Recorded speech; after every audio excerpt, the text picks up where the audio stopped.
We're at Morley Ranch in New Zealand enjoying a wonderful lunch prepared by the family here. It's nice to get to know the families and the people here in New Zealand. They're great people. The farm is beautiful. Morley means more grass. And there's grass everywhere. There's creatures everywhere, big and small. And we're enjoying our time here in New Zealand. It's a treat. And the food was great. For TVSB, I am Leo Schumaker.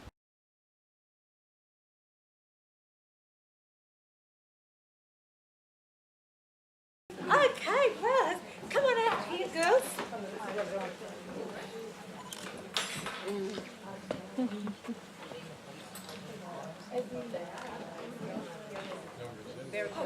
Hello. Right, that's everyone.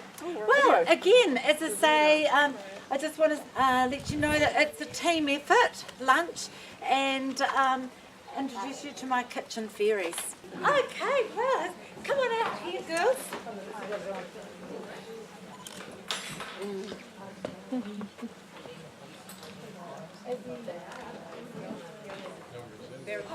Hello. Right, that's everyone. Well, again, as I say, I just want to let you know that it's a team effort lunch and introduce you to my kitchen fairies. Hi everyone, my name is Fiona and this is my daughter Libby. She's come to work with me today. My husband and I are on a farm with sheep, beef and deer, and just about 10 minutes away from Fairlie. And I have 4 daughters. Hi everyone, my name is Danny. Libby is my niece and Fiona is my sister-in-law, and it's her birthday. Happy birthday! Happy birthday to you!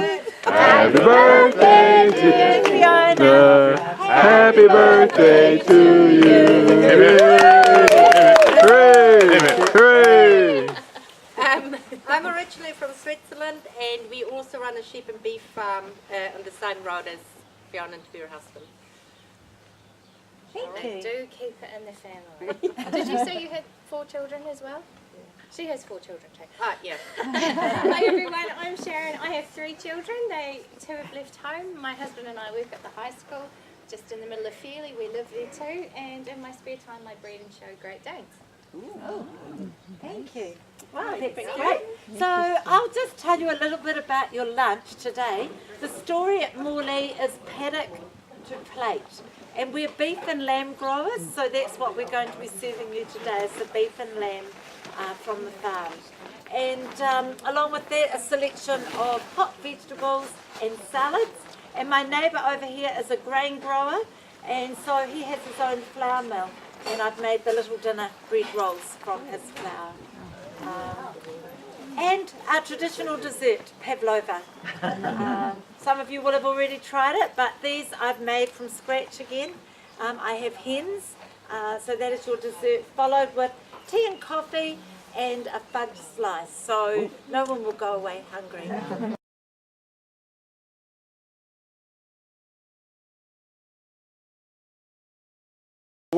Welcome to the farm. I'm Stan, I'm the farmer.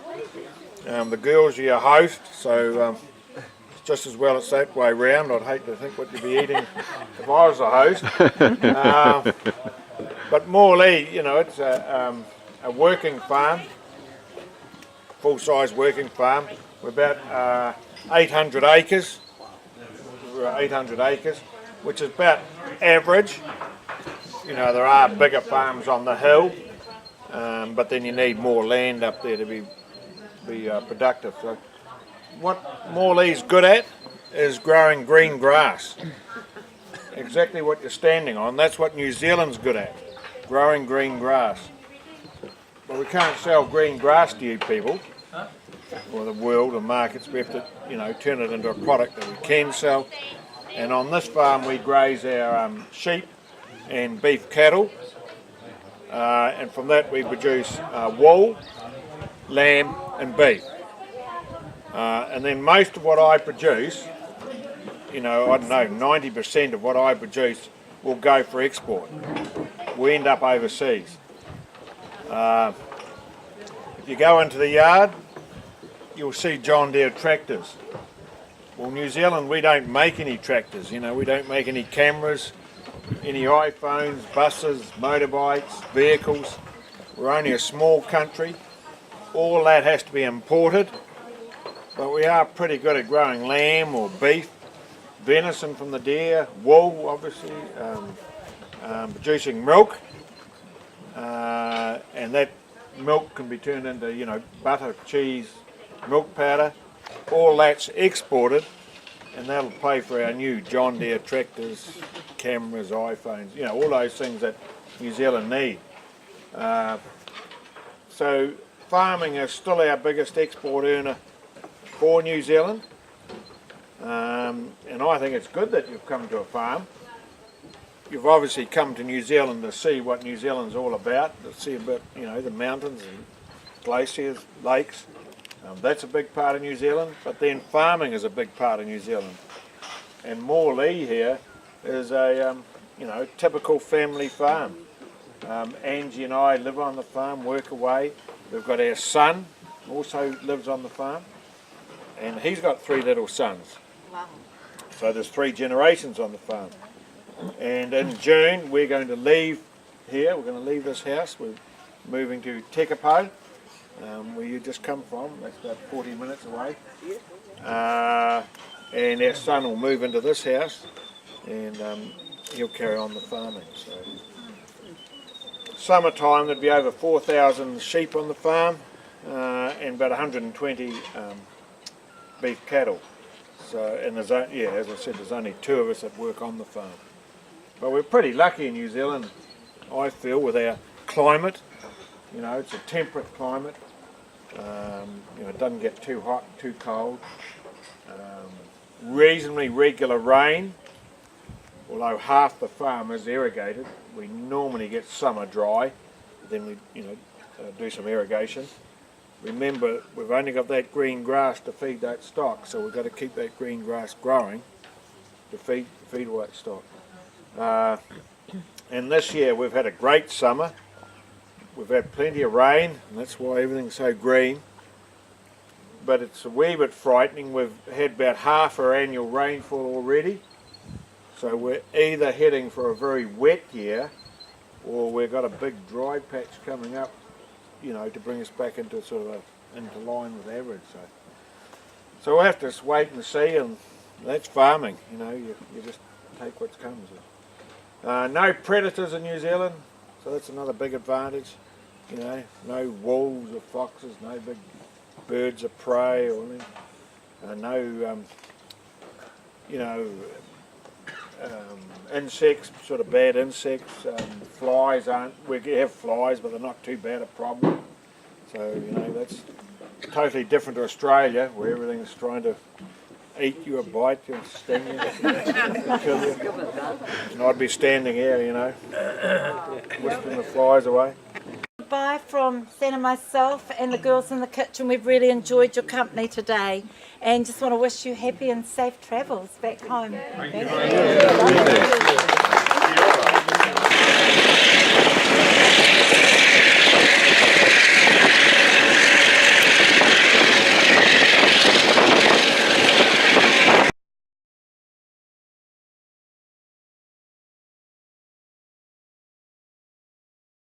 So when the lady's curling on the Milford Sound, New Zealand, many waterfalls, huge lakes are on top of this hill, and all the waterfalls come down it. There's seals everywhere, there's a lot of birds, having a good time here in New Zealand. Oh wow, this is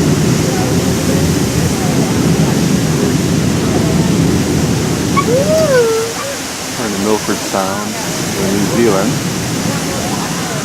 A lot of falls, and it rained this morning. And by the end of the day, these falls will be gone. Small impurities, and then also before it comes through our taps, it goes through a little filter as well.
entrance, getting another good look at the Lady Bowen Falls just up on the left. So we're leaving the Milford Sound now, and I must say this is one of the best parts of the journey to New Zealand. It's beautiful here, beautiful scenery, a lot of water. Here's some of the scenery of the Milford Sound area by the Homer Tunnel. Can you imagine Game of Thrones, Lord of the Rings? And by the way, it was filmed in this area.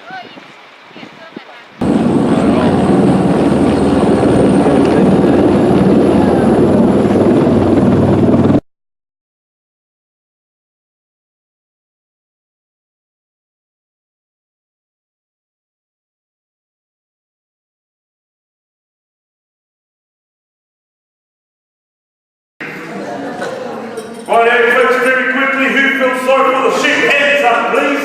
Hands up, who feels sorry for the sheep? Would you like to change places? No, hey, look, guys, Fender will take his time while sharing the rest and get those phone and cameras ready. We'll begin once Fender's ready.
mate. We'll finish. He just won.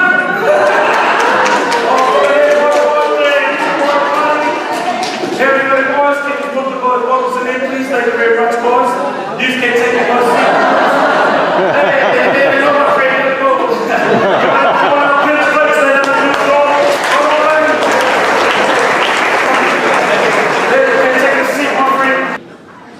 On the count of three, here we go.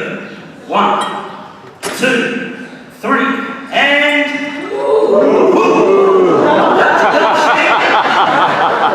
Hurry! They don't like sheep to me! Those are ducks! What do I do now, guys? We're in trouble!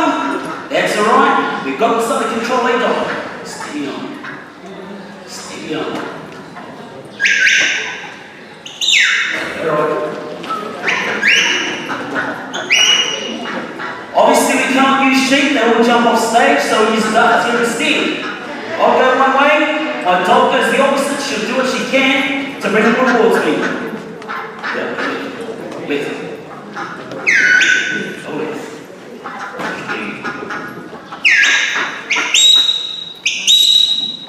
Steady on, dog. Now for 5 minutes after the show, we'll have a real life dog job demonstration done outside by the statue of the dog who came through the front doors there. 5 minutes after the show. Left. Stay on. Alright. Alright. Here we go. Play it again this afternoon. Let's play some limbo. Here we go. Good. Does anyone have the time? It's getting close to this afternoon tea. What do you think my dog's thinking of here? Peking duck. Roast duck. Duck soup. We must get them back to safety, okay, Doc? We need to finish shows, my girl. Alright. Alright. Alright.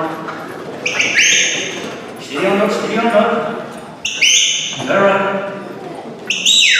Alright. Alright.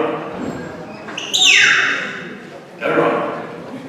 These ducks are wanderers, alright? Alright. Steady, Doc. Doc, stand, Doc. Doc, everyone, answer, Doc, everyone. Everyone. Stand. Go left. Go left. Go left. Go left. Go left.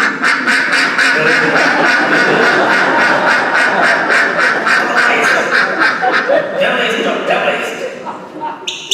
Stand. Stand. Those ducks are off to safety, Doc, Doc.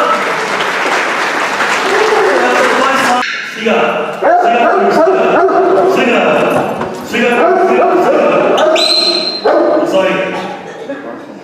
Alright, this is Bruce. He is a New Zealand hunter-way that developed here in New Zealand more than 170 years ago. Also descendants of the Border Collies. Since then, we've had great big barking breeds. We've got the Harrier Hound, the Bloodhound, and the Shepherd. Now we use these dogs to shift up to more than 3,000 sheep on our farms. The way we control them, we use the shepherd's whistle. Different times, seen in different directions. What? Here is Leo.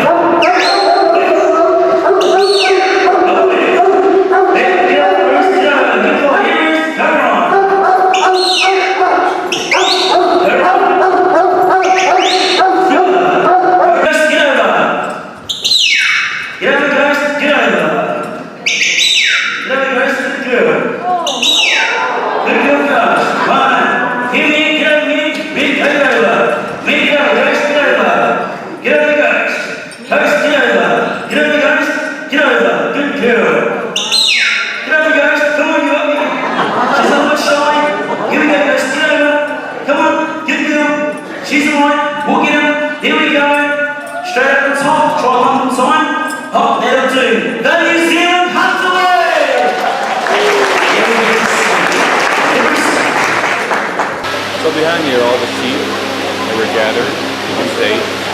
There was a sheep that was sheared. There were dogs that were gathering small sheep. And there was a fantastic drinking contest. All on stage here in New Zealand.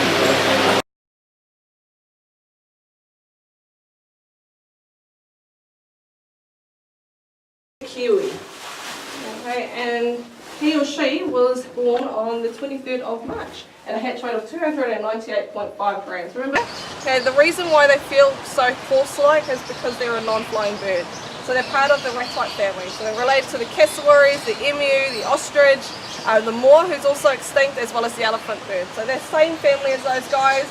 Of course, the smallest of the family and only nocturnal. Okay? Now with these guys here, they're also known as an honorary mammal, so they're very close to you and I. So of course still a bird, not a mammal. There's all these different mammal-like features. So with those mammal-like features, our kiwi, they have marrow-filled bones. Okay, so they're very strong birds. Their feet they're used to basically to protect themselves, and that's their main source of defence. And what they do, they'll just jump up and they'll kick. Okay? Their feet are very large, very strong. So when they're adults, so females are a lot larger than the male. The feet's roughly about the size of the palm of my hand. Okay, so very sharp, long talons used to slash and gash at whoever's trying to attack them or anything like that. So with these birds, they are nocturnal, okay, and they burrow underground, right? So the burrow can range from the top of my neck here to the tip of my fingers. And these guys, so being that nocturnal bird, their eyesight, it's not really the greatest, so they only see as far as you and I do. So they have all of these other extra senses to help them navigate throughout their surrounding or their territory. So for a bird, they've got impeccable hearing, okay, and also a strong sense of smell. Okay, so that strong sense of smell is used to figure out what's around them as well. And they actually have the shortest beak in the world for a bird. Even though it's so long, we measure it from the nostrils to the tip of the beak. So most birds, their nostrils are at the base of the face. These guys, their nostrils are right at the tip of the beak, giving them the shortest beak in the world for a bird. Pretty cool, eh? So how do they find their food? If they've got this long beak, the strong smell, and they put their nose in the dirt and they probe or they turn the soil or so. So right at the tip of the beak, they have this sensory pit. Okay, it's like a ribbed point or so. They probe it into the ground and it feels all the vibrations and movements. So that's how they find their food. All the different variety of earthworms, beetles, bugs, invertebrates, even freshwater crayfish. So what they do is they'll fish up that freshwater crayfish, smack it side to side to dismember it, and they eat the flesh from inside that crustacean. Pretty part of the rat-type family. Do you think they have wings? They are a flightless bird, but what do you reckon? You think they have wings? No. I can see this guy's holding a rugby ball. Yeah. Okay, so they do have wings on both sides. It's about the tip of my pinky finger, guys. So that's how big their wing is. Okay, called a vestigial wing. Has a cat-like claw right on the end. The only purpose for that wing is of course so they can tuck away their long beak when they're sleeping throughout the day. Yeah? So they don't sleep on their sides or anything like that. So they sleep standing up. So what they do is they'll lower themselves, tuck their beak under, big large ball, and a lot of people refer it to as the kiwi fruit. Yeah? Cool?